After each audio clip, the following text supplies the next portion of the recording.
Hello friends, welcome to our channel. ഇന്ന് നമ്മൾ discuss ചെയ്യാൻ പോകുന്നത് micro processors and micro controllers സബ്ജക്റ്റിലെ മൊഡ്യൂൾ 6 വരുന്ന ടോപ്പിക് ആണ് അഡ്രസ്സിംഗ് മോഡ്സ് ഇൻ 8051. ഓക്കെ, അപ്പോൾ മൊഡ്യൂൾ 5 8051 ഇന്റേണൽ ആർക്കിടെക്ചർ അതുപോലെ ഇൻട്രപ്റ്റ്സ് ഇതൊക്കെ നമ്മൾ ഡിസ്കസ് ചെയ്തിട്ടുണ്ടായിരുന്നു. ഓക്കെ, ഇവിടെ മൊഡ്യൂൾ 6 എന്ന് പറയുന്നത് ശരിക്കും മൊഡ്യൂൾ 5ന്റെ തന്നെ കണ്ടിന്യൂഷൻ ആണ്. അതായത് 8051 ഇന്റേണൽ ആർക്കിടെക്ചർ ആയിരുന്നു മൊഡ്യൂൾ 5 നോക്കിയിട്ടുണ്ടായിരുന്നത്. മൊഡ്യൂൾ 6 അതിൽ വരുന്ന അഡ്രസ്സിംഗ് മോഡ്സ് ആണ് നോക്കേണ്ടത്. ഓക്കെ, അപ്പോൾ നമുക്ക് സ്റ്റാർട്ട് ചെയ്യാം. അപ്പോൾ അതിന് മുന്നായിട്ട് ആദ്യമായിട്ടാണ് ചാനൽ കാണുന്നതെങ്കിൽ നിങ്ങൾക്ക് ഇഷ്ടപ്പെടുകയാണെങ്കിൽ ചാനൽ സബ്സ്ക്രൈബ് ചെയ്യുക, ലൈക്ക് ചെയ്യുക, ഷെയർ ചെയ്യുക. ഓക്കെ, അപ്പോൾ 8051 4 അഡ്രസ്സിംഗ് മോഡ്സ് ആണ് പറയുന്നത്. ഫസ്റ്റ് വരുന്നത് immediate addressing mode, then direct addressing mode, register direct addressing mode, register indirect addressing mode. Okay, അപ്പോൾ അത് ഓരോന്നും നമുക്ക് ഡീറ്റെയിൽ ആയിട്ട് തന്നെ നോക്കാം. ഓക്കെ, ഫസ്റ്റ് വരുന്നത് ഇമ്മീഡിയറ്റ് അഡ്രസ്സിംഗ് മോഡ്. അപ്പോൾ എന്താണ് ഇമ്മീഡിയറ്റ് അഡ്രസ്സിംഗ് മോഡിൽ പറയുന്നത്? അതായത് ഇമ്മീഡിയറ്റ് ആയിട്ട് എന്ത് ചെയ്യുന്നു, 8 ബിറ്റ് ഡാറ്റ അക്യുമുലേറ്റർ അതായത് ഡെസ്റ്റിനേഷൻ ഓപ്പറൻഡിലേക്ക് എന്ത് ചെയ്യാണ്, ട്രാൻസ്ഫർ ചെയ്യാണ്. അതുകൊണ്ടാണ് ഇതിനെന്ത് പറയുന്നത്, ഇമ്മീഡിയറ്റ് അഡ്രസ്സിംഗ് മോഡ് എന്ന് പറയുന്നത്. Okay, this addressing mode is named as immediate because it transfers an 8 bit data immediately to the accumulator അതായത് destination operand. Okay, when the 8051 execute an immediate data move, എന്ത് ചെയ്യുന്നു, program counter എന്ത് ചെയ്യുന്നു, automatically increment ചെയ്യുന്നു. Program counter is automatically incremented to point to the bytes following the opcode byte in the program memory. Okay, then whatever data is found there is copied to the destination address. അപ്പോൾ അത് represent ചെയ്യണത് the mnemonic for immediate data is the pound sign അതായത് hash അല്ലേ. അപ്പോൾ അതിന് example ആണ് കൊടുത്തിട്ടുള്ളത് move A comma hash 20h. അപ്പോൾ ഇവിടെ എന്താ ചെയ്യുന്നത്, ലോഡ് 20h ഇൻറ്റു എ എന്ന് പറഞ്ഞാൽ അറിയാലോ അക്യുമുലേറ്റർ ആണ്. Then move R2 comma hash 42h എന്ന് പറയുമ്പോൾ load the decimal value 42h into R2. Then move R0 comma hash 24h അതായത് load the decimal value 24h into R0. Okay, അങ്ങനെ immediately എന്ത് ചെയ്യുന്നു, അക്യുമുലേറ്റർ ഡെസ്റ്റിനേഷൻ ഓപ്പറൻഡിലേക്ക് 8 ബിറ്റ് ഡാറ്റ എന്ത് ചെയ്യാണ്, transfer ചെയ്യാണ്. Then ഇനി വരുന്നത് ഡയറക്റ്റ് അഡ്രസ്സിംഗ് മോഡ്സ് ആണ്. അപ്പോൾ ഇവിടെ here the address of the data അതായത് source data is given as operand. There are 128 bytes of RAM is the 8051. The internal RAM uses addressing from 00h to 7fh to address each byte. അപ്പോൾ നമ്മൾ internal architecture നോക്കിയിട്ടുള്ള കാര്യമാണ് അല്ലേ. നമുക്കതിന് example നോക്കാം. Move A comma 04h. Okay, അപ്പോൾ immediate addressing മോഡിൽ എങ്ങനെയായിരുന്നു, അതായത് അവിടെ ഓപ്പറൻഡിന് മുന്നായിട്ട് ഹാഷ് സിമ്പിൾ കൊടുത്തിട്ടുണ്ടായിരുന്നു. അപ്പോൾ ഹാഷ് സിമ്പിൾ കഴിഞ്ഞിട്ട് വരുന്ന ഓപ്പറൻഡ് എന്തായിരിക്കും, ഡാറ്റ ആയിരിക്കും. ഹാഷ് വന്നിട്ടില്ലെങ്കിൽ, ഓപ്പറൻഡ് മുന്നിൽ ഹാഷ് വന്നിട്ടില്ലെങ്കിൽ അതെന്താണ്, ആ ഓപ്പറൻഡ് എന്ന് പറയുന്ന അഡ്രസ് ആണ്. ഓക്കെ, അതാണ് പറയുന്നത് here the address of the data is given as operant. Okay, അപ്പോൾ ഇവിടെ മൂവ് എ കോമ 04h അല്ലേ. അപ്പോൾ 04h മുന്നായിട്ട് എന്തില്ല, ഹാഷ് ഇല്ല. അപ്പോൾ എന്ന് പറയുന്നത് എന്താ, അഡ്രസ് ആണ് ശരിക്കും. ഓക്കെ, അതാണ് പറയുന്നത് here 04h is the address of register 4 of register bank hash 0. Then, when this instruction is executed, whatever data is stored in register 04h is moved to accumulator. അല്ലേ, അതായത് 04h രജിസ്റ്ററിൽ അല്ലേ, ആ അഡ്രസ്സിലുള്ള data എന്ത് ചെയ്യാണ്, അക്യുമുലേറ്ററിലേക്ക് move ചെയ്യാണ്. Okay, അപ്പോൾ അതിന് വേറെ എക്സാമ്പിൾ ആണ് വരുന്നത് മൂവ് R1 കോമ 20h. അപ്പോൾ അവിടെ എന്താ സംഭവിക്കുക, same content of Ram location 20h in R1 അല്ലേ. Then move 42h comma A. അപ്പോൾ ഇവിടെ എങ്ങനെയാ, same content of A is Ram location 42h. ഇതാണ് ഡയറക്റ്റ് അഡ്രസ്സിംഗ് മോഡ്. ദെൻ ഇനി വരുന്നത് രജിസ്റ്റർ ഡയറക്റ്റ് അഡ്രസ്സിംഗ് മോഡാണ്. അപ്പോൾ ഇവിടെ register addressing modes involve the use of register to hold the data to be manipulated. അപ്പോൾ അതിൻ്റെ എക്സാമ്പിൾസ് നമുക്ക് നോക്കാം. അപ്പോൾ അതിൽ ഫസ്റ്റ് വരുന്നത് മൂവ് എ കോമ R1. ഇവിടെ എന്താ സംഭവിക്കുന്നത്, അതായത് R1 എന്നുള്ള രജിസ്റ്ററിലെ കണ്ടന്റ്സ് ഒക്കെ എന്ത് ചെയ്യാണ്, എയിലോട്ട് കോപ്പി ചെയ്യാണ്. ഓക്കെ, ഇനി മൂവ് R2 കോമ എ. അപ്പോൾ എന്താ സംഭവിക്കുക, അതായത് എയിലുള്ള കണ്ടന്റ്സ് ഒക്കെ എന്ത് ചെയ്യുന്നു, R2 എന്ന് പറയുന്ന രജിസ്റ്ററിലോട്ട് കോപ്പി ചെയ്യാണ്. അതായത് രജിസ്റ്റേഴ്സ് തമ്മിൽ എന്ത് ചെയ്യാണ്, കോപ്പി ചെയ്യാണ് അല്ലെ, ഡാറ്റാസ് ഒക്കെ കോപ്പി ചെയ്യാണ്. അതായത് ഡാറ്റ തന്നെ രജിസ്റ്ററിലോട്ട് എന്ത് ചെയ്യുക, ഹോൾഡ് ചെയ്ത് വെക്കുകയാണ്. Then add A comma R5. ഇവിടെ എന്ത് സംഭവിക്കുക, അതായത് R5 ഉള്ള കണ്ടന്റ്സ് എന്ന് പറയുന്നത് എയിലുള്ള കണ്ടന്റ്സിലോട്ട് എന്ത് ചെയ്യുന്നു, ആഡ് ചെയ്യുന്നു അല്ലെ. Then move R5 comma A, അതായത് സേവ് അക്യുമുലേറ്റർ ഓഫ് R5 അല്ലെ. ആ റിസൾട്ട് എന്ന് പറയുന്നത് എവിടെ, റിസൾട്ട് എന്ന് പറയുന്നത് അതായത് ഇപ്പൊ ഫൈനൽ റിസൾട്ട് എവിടെയുണ്ട്, എയിലുണ്ട് അല്ലെ. ആഡ് എ കോമ R5 എന്ന് പറയുമ്പോൾ R5ലുള്ള രജിസ്റ്റർ R5ലുള്ള കണ്ടന്റ്സ് എന്ന് പറയുന്നത് എയിലുള്ള കണ്ടന്റ്സ് ആയിട്ട് എന്ത് ചെയ്തു, ആഡ് ചെയ്ത് വെച്ചു അല്ലെ. അപ്പൊ റിസൾട്ട് എന്ന് പറയുന്നത് എവിടെയുണ്ട്, എയിലുണ്ട്. ഓക്കെ, ദെൻ പിന്നെ വന്നത് മൂവ് R5 കോമ എ എന്ന് പറയുമ്പോൾ എയിൽ എന്താണോ ഉള്ളത് അല്ലെ, ആ റിസൾട്ട് എന്ന് പറയുന്നത് R5ലോട്ട് എന്ത് ചെയ്യുന്നു, അതിനെ സേവ് ചെയ്ത് വെച്ചു. അതാണ് save accumulator of R5. Okay, then വേറൊരു എക്സാമ്പിൾ ആണ് കൊടുത്തിട്ടുള്ളത്, മൂവ് എ കോമ R4 അല്ലെ. പറയാലോ R4 എന്നുള്ള രജിസ്റ്ററിലുള്ള കണ്ടന്റ് എയിലേക്ക് എന്ത് ചെയ്യാണ്, കോപ്പി ചെയ്യാണ് അല്ലെ. At a time, registers can take values from R0, R1 to R7. Then there are 4 register banks named 0, 1, 2 and 3. Each bank has 8 registers named from R0 to R7. ഇതൊക്കെ നമ്മൾ internal ആർക്കിടെക്ചറിൽ നോക്കിയിട്ടുള്ള കാര്യമാണ് അല്ലെ. At a time, only one register bank can be selected. Then selection of register bank is made possible through a special function register SFR named processor status word അല്ലെ. PSW നമ്മൾ നോക്കിയിട്ടുണ്ട്. അപ്പോൾ ഈ PSW എന്ന് പറയുന്നത് എത്ര ബിറ്റാ, 8 ബിറ്റ് ആണ് അല്ലെ. PSW is an 8-bit special function registers where each bit can be programmed. Then bits are designated from PSW0 to PSW7 അല്ലെ. അതായത് 8 ബിറ്റ് ആണ് വരുന്നത് അല്ലെ. Register banks are selected using PSW3 and PSW4. അതായത് ഇതെന്ന് പറയുന്നത് എന്താ, സെലക്ട് ബിറ്റ്സ് ആണ്. Okay, these two bits are known as register bank select bits as they are used to select register bank. അപ്പോൾ അതിന്റെ ഡീറ്റെയിൽ ആയിട്ട് കൊടുത്തിരിക്കുകയാണ്, എങ്ങനെയാണ് ആ ഒരു രജിസ്റ്ററിൽ നിന്ന് വേറൊരു രജിസ്റ്ററിലോട്ട് എങ്ങനെയാണ് അതിന്റെ ഡാറ്റ മാറുന്നത്. ഓക്കെ, അതായത് മൂവ് ചെയ്യുന്നത്, അത് കുറച്ചുകൂടെ ഡീറ്റെയിൽ ആയിട്ട് കൊടുത്തിരിക്കുകയാണ്. A picture below shows the PSW register and the register bank select bits with status. Okay, ഇതാണ് അതിന്റെ ഫിഗർ വരുന്നത്. അപ്പോൾ പ്രോസസ് സ്റ്റാറ്റസ് വേർഡ് അല്ലെ, PSW പറഞ്ഞു, നമ്മൾ 8 ബിറ്റ് ആണെന്ന് പറഞ്ഞു അല്ലെ. അപ്പൊ അതില് PSW3 അതുപോലെ PSW4 ആണ് എന്ന് പറയുന്നത് രജിസ്റ്റർ ബാങ്ക് സെലക്ട് ബിറ്റ് എന്ന് പറയുന്നത്.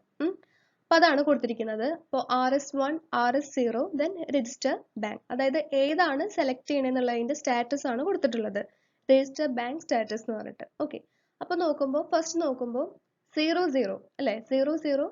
അപ്പൊ അതിന്റെ രജിസ്റ്റർ ബാങ്ക് എന്ന് പറയുന്നത് എന്താ, അതായത് രജിസ്റ്റർ ബാങ്ക് 0 ആണ് അവിടെ സെലക്ട് ചെയ്തിരിക്കുന്നത്.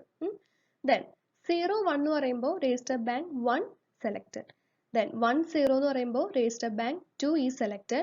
11 എന്ന് പറയുമ്പോൾ രജിസ്റ്റർ ബാങ്ക് 3 ഈ സെലക്ടഡ്. ഓക്കെ, അപ്പോൾ PSW3 അതുപോലെ PSW4 എന്ന് പറയുന്നത് രജിസ്റ്റർ ബാങ്ക് സെലക്ട് ബിറ്റ്സ് ആണ്. അപ്പൊ അത് വെച്ചിട്ടാണ് ഏത് രജിസ്റ്റർ ബാങ്ക് ആണ് സെലക്ട് ചെയ്യണം എന്നുള്ളത് നോക്കുന്നത്. Okay, So in register direct addressing mode, data is transferred to accumulator from the register based on which register bank is selected. Okay, അപ്പോൾ അതിന്റെ വേറൊരു ഫിഗറും കൂടെ വരുന്നുണ്ട്.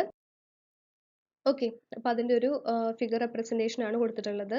നമ്മൾ നേരത്തെ പറഞ്ഞു എത്ര രജിസ്റ്റേഴ്സ് ആയിരുന്നു, അതായത് R0 to R7 രജിസ്റ്റേഴ്സ് ഓരോ ബാങ്കിലും, അതായത് 4 ബാങ്ക്സ് ആയിരുന്നു അല്ലെ, 0, 1, 2, 3. അതിൽ ഓരോ ബാങ്കിലും 8 രജിസ്റ്റേഴ്സ് വെച്ചിട്ടാണുള്ളത്, അതായത് R0 to R7 അങ്ങനെയാണ് അതിൽ വരുന്നത് അല്ലെ. അപ്പൊ ഇവിടെ ഫിഗർ നോക്കുമ്പോൾ സ്റ്റാർട്ട് ചെയ്യുന്നത് കണ്ടോ, അതായത് RB0 register bank 0 then register bank 1. അപ്പോൾ ഓരോന്നിലും 8 രജിസ്റ്റേഴ്സ് വെച്ചിട്ടാണ് അല്ലെ. അപ്പൊ RB0 നോക്കുകയാണെങ്കിൽ 00 to എവിടെ വരെയാണ് 07 അല്ലെ, അങ്ങനെയാണ് പോയിരിക്കുന്നത്. അപ്പൊ നമ്മുടെ ഇൻസ്ട്രക്ഷൻ എന്ന് പറയുന്നത് എങ്ങനെയാ, മൂവ് എ കോമ R4, അതായത് രജിസ്റ്റർ R4ലെ കണ്ടന്റ് ആണ് എയിലോട്ട് അക്യുമുലേറ്ററിലോട്ട് എന്ത് ചെയ്യേണ്ടത്, മൂവ് ചെയ്യേണ്ടത് അല്ലെ. അപ്പൊ R4 എന്ന് പറയുന്ന രജിസ്റ്റർ എവിടെ വരുന്നത്, രജിസ്റ്റർ ബാങ്ക് 0 RB0ലാണ് വരുന്നത്. കണ്ടോ 04 അല്ലെ, അതായത് R4 അല്ലെ, R4 എന്ന് പറയുന്നത് ഇവിടെയാണ് വരുന്നത്. അപ്പൊ അതിലെ കണ്ടന്റ് എന്ന് പറയുന്നത് 2F എന്നുള്ള കണ്ടന്റ് ആണ്. അപ്പൊ അതെന്ന് പറയുന്നത് എന്ത് ചെയ്യുന്നു, അക്യുമുലേറ്ററിലോട്ട് എന്ത് ചെയ്യുന്നു, അതിനെ മൂവ് ചെയ്യുന്നു. ഓക്കെ, അപ്പം അതിൻ്റെ ഒരു ഫിഗർ റെപ്രസെൻറ്റേഷൻ ആണ് കൊടുത്തിരിക്കുന്നത്. ഇനി നമുക്ക് നോക്കേണ്ടത് ഇൻഡയറക്റ്റ് അഡ്രസ്സിംഗ് മോഡാണ്. അപ്പം അതിനൊരു എക്സാമ്പിൾ ആണ് കൊടുത്തിരിക്കുന്നത്, move A comma at R0. ഇവിടെ എന്ന് പറഞ്ഞാൽ copy the content of the address in R0 to the A register. Okay, അപ്പം അതിൻ്റെ ഫിഗർ ആണ് വരുന്നത്. അപ്പം അതിൽ ഫസ്റ്റ് തന്നെ അതായത് എവിടെ നിന്നാണ് കോപ്പി ചെയ്യേണ്ടത്, അതായത് R0 നിന്നാണ്. ഓക്കെ, അപ്പം നമ്മൾ നേരത്തെ കേസ് പറഞ്ഞപ്പോൾ R0 എന്ന് പറയുന്ന രജിസ്റ്റർ അതെവിടെ വരിക, അതായത് രജിസ്റ്റർ ബാങ്ക് 0 അല്ലേ, RB0യിലാണ് എന്തുണ്ടാവുക, R0 എന്ന് പറയുന്ന രജിസ്റ്റർ വരുന്നത് അല്ലേ, അതായത് അവിടെ നിന്നാണ് സ്റ്റാർട്ട് ചെയ്യുന്നത് അല്ലേ. അപ്പം അതാണ് കൊടുത്തിരിക്കുന്നത്, കണ്ടോ, അതായത് ഇവിടെ കണ്ടോ രജിസ്റ്റർ ബാങ്ക് 0യില് 00 അതായത് R0. ഓക്കെ, R0 എന്നുള്ള രജിസ്റ്ററിൽ എന്താ ഉള്ളത്, ഇവിടെ എന്താ 20 എന്ന് പറഞ്ഞ് കൊടുത്തിട്ടുണ്ട്. എന്ന് പറയുന്നത് ശരിക്കും ഡാറ്റയല്ല, അഡ്രസ് ആണ് കൊടുത്തിരിക്കുന്നത്. ദെൻ ഈ ഒരു ഇവിടെ 20 എന്ന് പറഞ്ഞിട്ട് അഡ്രസ് കൊടുത്തിട്ടുണ്ട്. അപ്പൊ എന്ത് ചെയ്യാണ്, ദെൻ 20യിലോട്ട് പോവാണ്. ദെൻ ഈ ഒരു അഡ്രസ് 20യിൽ ഉള്ള ഡാറ്റയാണ് എന്ത് പറയുന്നത്, 2F എന്ന് പറയുന്ന ഡാറ്റ വരുന്നത്. ഓക്കെ, അപ്പോൾ ശരിക്കുള്ള കണ്ടന്റ് എന്ന് പറയുന്നത് എന്താ, 2F ആണ് ശരിക്കുള്ള കണ്ടന്റ് എന്ന് പറയുന്നത്. ദെൻ ആ ഒരു ഡാറ്റ എന്ന് പറയുന്നത്, ആ കണ്ടന്റ് എന്ന് പറയുന്നത് എന്ത് ചെയ്യുന്നു, അക്യുമുലേറ്റർ അല്ലേ, അതായത് എ എന്ന് പറയുന്ന രജിസ്റ്ററിലേക്ക് എന്ത് ചെയ്യുന്നു, അതിനെ കോപ്പി ചെയ്യുന്നു. ദെൻ അവിടെ നിന്ന് എന്ത് ചെയ്യാണ്, അക്യുമുലേറ്ററിലോട്ട് ആ കണ്ടന്റിനെ കോപ്പി ചെയ്തു. ഓക്കെ, അപ്പൊ അതാണ് പറയുന്നത് copy the content of the address in R0 to the register A അല്ലേ, അതായത് R0 എന്നുള്ള രജിസ്റ്ററിൽ 20 എന്ന് വരുന്നത് എന്താ, ആ രജിസ്റ്ററിലുള്ള 20 എന്ന് പറയുന്നത് അതിന്റെ വേറൊരു അഡ്രസ് ആണ്. ഓക്കെ, ആ ഒരു അഡ്രസ്സിലേക്ക് പോയി ആ അഡ്രസ്സിലെ കണ്ടന്റ് ആണ് എന്ത് ചെയ്യുന്നത്, എ എന്ന് പറയുന്ന രജിസ്റ്റർ അക്യുമുലേറ്ററിലോട്ട് കോപ്പി ചെയ്യുന്നത്. ഓക്കെ, അപ്പൊ ഇതാണ് ഇൻഡയറക്റ്റ് അഡ്രസ്സിംഗ് മോഡ് എന്ന് പറയുന്നത്, ഡയറക്റ്റ് അല്ല വരുന്നത്. ഇനി വരുന്നത് external addressing using move X and move C. Okay, അപ്പൊ അതാണ് അതിന്റെ ഒരു ഫിഗർ ആണ് കൊടുത്തിരിക്കുന്നത്. അപ്പൊ അതിൽ ഡീറ്റെയിൽ ആയിട്ട് നമുക്ക് നോക്കാം. ഓക്കെ, അപ്പോൾ നേരത്തെ നമ്മൾ പറഞ്ഞത് ഓരോന്നാണ് നോക്കാൻ പോകുന്നത് കേട്ടോ. അതായത് അതിൽ ഇൻസ്ട്രക്ഷൻസ് കണ്ടിരുന്നല്ലോ, ഓരോ നമുക്ക് നോക്കാം. അപ്പോൾ ഫസ്റ്റ് വരുന്നത് move C. Okay, move C അത് ഒരുമിച്ചാണ്. Then A comma at A plus DPTR and move C A comma at A plus BC. ഇങ്ങനെ രണ്ട് ഇൻസ്ട്രക്ഷൻ ആണ് തന്നിട്ടുള്ളത്. ഇതിൽ DPTR എന്ന് പറയുന്നത് ഡാറ്റ പോയിന്റർ ആണ്, അതുപോലെ PC അറിയാലോ പ്രോഗ്രാം കൗണ്ടർ ആണ്. അപ്പോൾ രണ്ടും 16-bit രജിസ്റ്റേഴ്സ് ആണ് വരുന്നത്. Okay, then move C A comma at A plus DPTR അതാണ് ഫസ്റ്റ് നമ്മൾ നോക്കാൻ പോകുന്നത്. അപ്പം അതിൽ അതിൻ്റെ ഒരു ഫിഗർ വരുന്നുണ്ട്, നമുക്ക് ഫിഗർ വെച്ചിട്ടൊന്ന് നോക്കാം. ഓക്കെ, ഇതാണ് അതിൻ്റെ ഒരു ഫിഗർ വരുന്നത്. ഇതിൽ the opcode for the instruction is 93H. Okay, അപ്പം അതിൽ കണ്ടല്ലോ, അതിൽ ഫസ്റ്റ് തന്നെ കണ്ടോ ഇൻസ്ട്രക്ഷൻ എന്ന് പറഞ്ഞ് കൊടുത്തിട്ടുണ്ട്.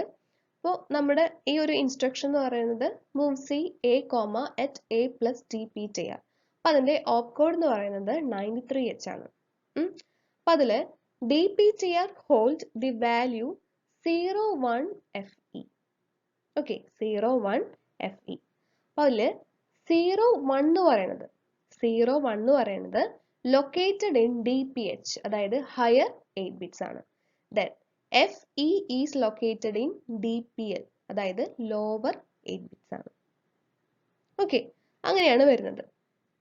ദെൻ അക്യുമുലേറ്ററിന്റെ കേസ് എടുക്കുകയാണെങ്കിൽ accumulator now has the value 02H.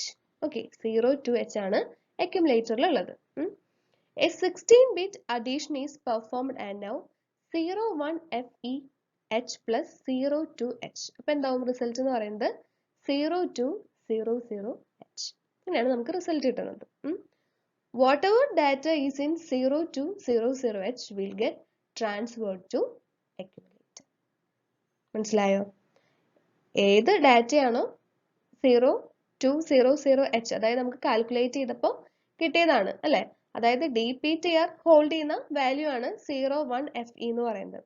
അതും എന്ത് ചെയ്തു, അതായത് അക്യുമുലേറ്ററിൽ ഇപ്പോൾ ഉള്ളതാണ് 02H എന്ന് പറയുന്നത്.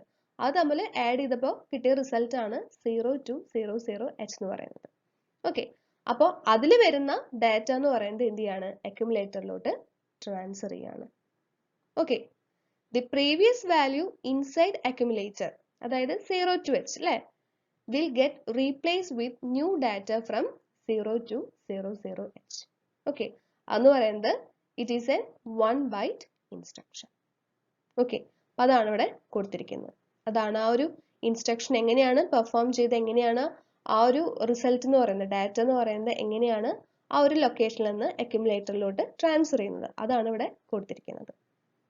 ഓക്കെ,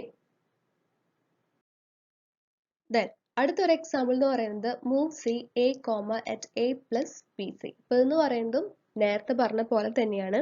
അപ്പോൾ അവിടെ എങ്ങനെയായിരുന്നു, അതായത് നമുക്ക് ടാർഗറ്റ് അഡ്രസ്സ് കിട്ടിയിരുന്നത് എങ്ങനെയായിരുന്നു, അതായത് DPTR അല്ലെ, അതായത് ആ ഡാറ്റ പോയിന്റ് രജിസ്റ്റർ അല്ലെ, അതിൽ ഹോൾഡ് ചെയ്തിരിക്കുന്ന ആ ഡാറ്റ പ്ലസ് എന്ത് ചെയ്തിരുന്നു, അക്യുമുലേറ്ററിൽ ഇപ്പോൾ ഉള്ള ഡാറ്റ അത് തമ്മിൽ ആഡ് ചെയ്ത് കിട്ടുന്ന ആ ഒരു റിസൾട്ട് അല്ലെ, അതായത് നമ്മുടെ ടാർഗറ്റ് അഡ്രസ് എന്ന് പറയുന്നത്.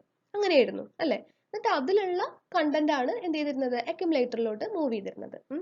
ഇവിടെ എന്ന് പറഞ്ഞു കഴിഞ്ഞാല് ഒരൊറ്റ വ്യത്യാസം മാത്രമേ ഉള്ളൂ, അതായത് ഇവിടെ data inside program counter is added with accumulator to obtain the target address. Okay, നേരത്തെ എന്ന് പറഞ്ഞാൽ DPTR with accumulator ആണ് ആഡ് ചെയ്തിരുന്നത്. ഇവിടെ എന്ന് പറഞ്ഞാൽ പ്രോഗ്രാം കൗണ്ടറിൽ വരുന്ന data. Okay, data inside program counter, അതാണ് എന്ത് ചെയ്യുന്നത്, അക്യുമുലേറ്റർ ആയിട്ട് ആഡ് ചെയ്യുന്നത്. എന്നിട്ട് ടാർഗറ്റ് അഡ്രസ് നമുക്ക് കിട്ടുന്നു. ദെൻ ആ അഡ്രസ്സിൽ വരുന്ന കണ്ടന്റ് എന്ന് പറയുന്നത് എന്ത് ചെയ്യുന്നു, എയിലോട്ട് എന്ത് ചെയ്യുന്നു, മൂവ് ചെയ്യുന്നു. ഓക്കെ, അങ്ങനെയാണ് ഇതിലൊരു കേസ് വരുന്നത്. ഓക്കെ ഫ്രണ്ട്സ്, അപ്പോൾ അത്രയേ ഉള്ളൂ. ഇപ്പോൾ 8051 അഡ്രസ്സിംഗ് മോഡ്സ് ആണ് നമ്മൾ നോക്കിയത്. ഇനി നമുക്കിനി അടുത്ത് നോക്കേണ്ടത് ഇൻസ്ട്രക്ഷൻ സെറ്റ് ആണ്, അതുപോലെ പ്രോഗ്രാംസ്. 8051 പ്രോഗ്രാംസ് വരുന്നുണ്ട്, അത് നമുക്ക് നോക്കണം. ഓക്കെ, നമുക്ക് അടുത്ത ക്ലാസ്സുകളിൽ അതൊക്കെ ഡിസ്കസ് ചെയ്യാം. അപ്പോൾ ഈ പോർഷൻ നന്നായി പഠിക്കുക, സിമ്പിൾ ആയുള്ള കാര്യമാണ്, സിമ്പിളാക്കി തന്നെയാണ് പറഞ്ഞു തന്നിട്ടുള്ളത്. ഓക്കെ, അപ്പോൾ അത്രയേ ഉള്ളൂ. നമുക്കിനി അടുത്ത ക്ലാസ്സിൽ കാണാം. അതുവരെ എല്ലാവരും take care and bye bye.